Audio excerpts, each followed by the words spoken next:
Alzheimer hastalığı ileri yaşın bir hastalığı olup beynin bazı bölümlerinin zaman içinde giderek hasarlanması, başta bellek olmak üzere tüm faaliyetler, günlük işlevler ve davranışlarda bozulmayla kendini gösteren bir hastalıktır. Alzheimer hastalığı yaşlılık dönemine ait bir hastalıktır. Bunun nedeni dünya nüfusunun giderek yaşlanmasıdır. Yaşlı nüfusun artışının en önemli nedeni genç nüfusun giderek azalması ve ölümlere sıklıkla yol açan kardiyovasküler hastalıklar, kanser gibi hastalıklara karşı geliştirilen korunma yöntemlerinin de yaşam süresini uzatmada başarılı olmasıdır. İkinci Dünya Savaşı sonrasında 1950'li yıllarda Amerika ve Avrupa'da doğurganlık hızında bir artış gözlenmiş olup buna bebek patlaması adı verilmiştir. Öncekilerden çok daha kalabalık olan bu kuşak büyüyüp yetişkin olunca daha az sayıda çocuk yapmış, nüfus 2000'lerden itibaren daha önce hiç görülmemiş ölçüde yaşlanmaya başlamıştır.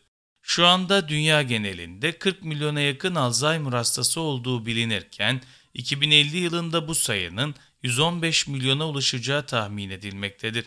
Türkiye'de ise halen 600 bin ile 1 milyon arası hasta bulunduğuna ait bir tahmin yürütülürken 2050 yılında Türkiye'nin dünyada en fazla Alzheimer hastasına sahip 4. ülke olacağı düşünülmektedir. Hastalığa ilişkin farkındalık çalışmaları sayesinde erken tanı konulması, böylelikle hastalığın erken evrede kontrol altına alınması önem taşımaktadır. Bu durum Alzheimer hastaları kadar yakınlarının da yaşam kalitesini artıran hastalığa ait tedavi masraflarını da azaltmaktadır.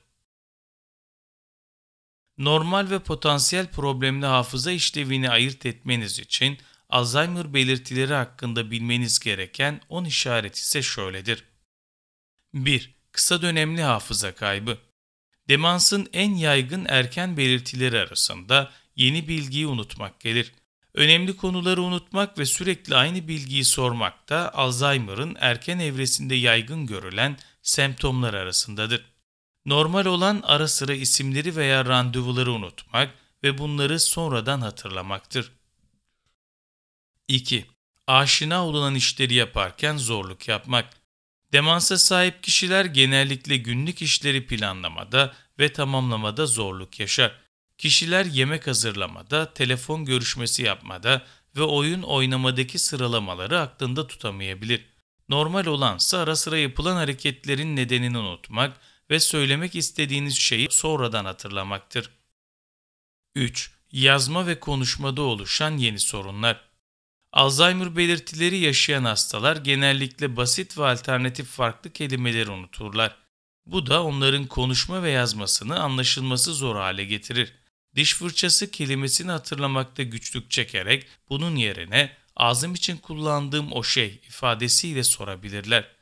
Normal olan ara sıra doğru kelimeyi bulmakta zorlanmaktır. 4. Zaman ve yer karışıklığı. Alzheimer hastaları kendi mahallesinde kaybolabilir, nerede olduklarını ve oraya nasıl geldiklerini unutabilir ve eve nasıl gideceklerini bilemeyebilirler. Normal olan bir anda hangi günde olduğunuzu ve nereye gideceğinizi unutmak. 5. Yanlış ve zayıf kararlar. Alzheimer hastaları güzel havada üzerine kat kat bir şeyler alabilir veya soğuk havada çok hafif bir şekilde giyinebilirler. Normal olan zaman zaman tartışılabilir kararlar vermektir. 6. Soyut düşünme ile ilgili sorunlar. Alzheimer hastası olan biri hangi numaraların ne olduğunu ve ne için kullandıkları gibi kompleks zihinsel işlevleri gerçekleştirmekte olağan dışı bir zorluk yaşayabilir. 7. Eşyaları yanlış yere koyma ve adımları takip edememe. Alzheimer hastası olan biri eşyaları olmadık yere koyabilir. Örneğin ütüyü buzdolabında, kol saatini şeker kasesinin içinde bulabilirsiniz. Peki tipik olan nedir? Anahtar veya cüzdanı yanlış yere koymak ama sonrasında hatırlayarak doğru hale getirmektir. 8. Ruh hali ve davranışlarda değişimler. Alzheimer hastası olan birinin ruh halinde hızlı değişimler yaşanabilir. Sakinken birdenbire gözyaşları içinde kalmak, sinirlenmek veya saldırganlaşmak gibi. Aşırı derecede kafaları karışmış, endişeli, şüpheli veya aile bireyine bağımlı olma hali içindedirler. Tipik olan nedir? Ara sıra mutsuz ve karamsar hissetmektir. 9. Görsel imajları ve mekansal ilişkileri anlamada zorluk. Bazıları için görsel işlemedeki bir değişim, Alzheimer'ın erken belirtileri arasında olabilir. Bu kişiler okumada zorluk yaşayabilir, mesafeyi çıkaramayabilir, renk ya da tezatlığı bilemeyebilirler. Bu da araba kullanmada sorunlara sebep olur. 10. Sosyal aktiviteden geri çekilme. Alzheimer belirtileri yaşayan bir kişi yaşadığı değişimler sebebiyle sosyal olmaktan kaçınabilir. Bu kişiler spordan, sosyal etkinliklerden ve hobilerden uzaklaşabilirler.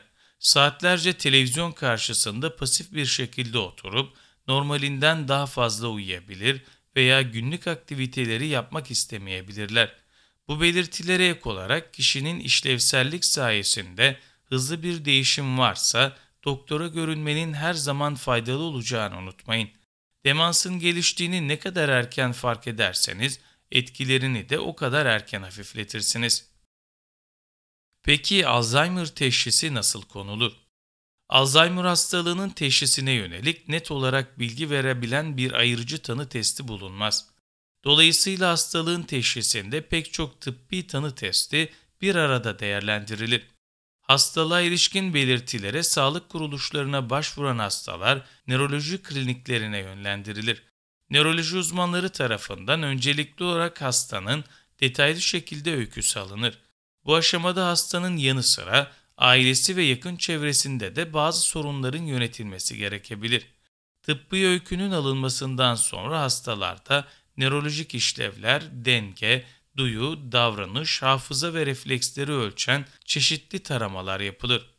Tanının desteklenmesi ve benzer hastalıkların varlığına ilişkin olasılıkların ekarte edilmesine yönelik olarak kan testleri, ultrasonografi, bilgisayarlı tomografi, manyetik rezonans görüntülemesi gibi uygulamalar ve depresyonun araştırılmasına yönelik kişilik tarama testleri de uygulanabilir.